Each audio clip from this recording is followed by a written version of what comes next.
Hi there, Mrs. Ortiz here, and I am going to work through the examples for section 1.4, which is equations with segments and angles. Okay, so we are going to do the odd examples together. So for each example, draw a diagram, write an equation, and answer the question. So there's 3 parts and we need to do all 3.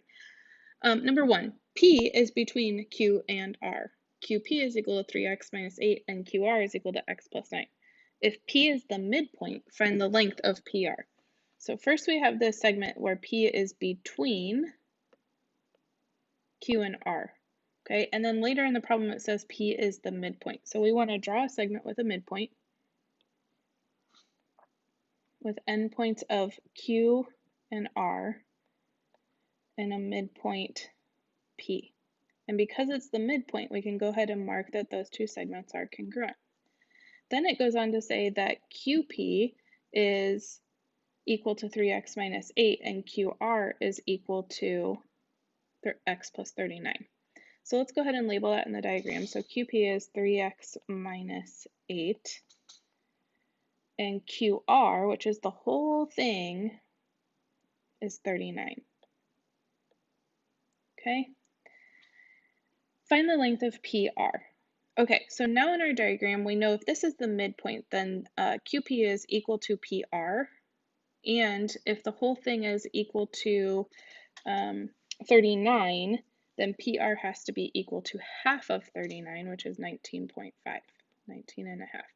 So our equation here is that QP is equal to PR, right? Because P is a midpoint, so we can say that those 2 are equal. So now we're going to substitute in for QP, 3x minus 8, and PR, 19.5. And actually, we don't even have to solve for x. This is kind of a silly problem. It says find the length of PR. So we can say that PR is equal to 19.5. Okay, now, in most cases, I would say that you probably need to solve for x. So you would go ahead and solve this equation for x.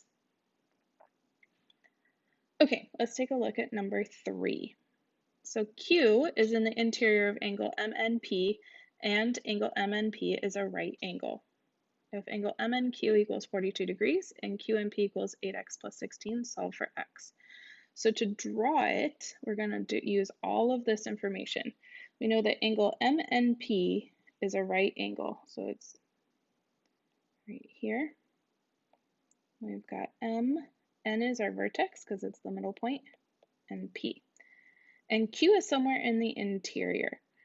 So we know that Q is somewhere here on the inside. And we're going to add that ray. And then it tells us, and we knew it was a right angle, so we need to label it here, okay? So then it tells us that MNQ is 42 degrees, and QNP is 8x plus 16, and we're going to solve for x. All right, so since we know that these 2 angles are adjacent and they add up to 90 degrees, another word for this would be these angles are complementary. So we can say that the measure of angle MNQ plus the measure of angle QNP is equal to the measure of angle MNP. Right, using angle addition postulate. And then we're just going to substitute in each part. So MNQ is 42 degrees plus QNP is 8x plus 16. And this is all equal to 90. So we're going to solve for x. 42 and 16 is 58.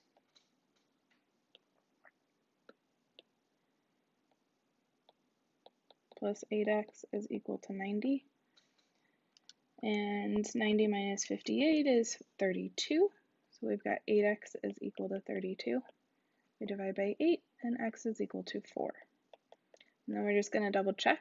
The question asks us to solve for x.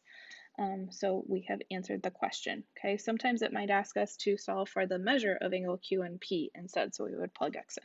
Okay, let's take a look at number 5. The measure of an angle is 8 less than 3 times its supplement. Find the measure of the larger angle. All right, so the key is we've got two angles that are supplementary here. So we're going to just draw two supplementary angles. And we don't really know much about them, so the picture might not match the math, but that's okay.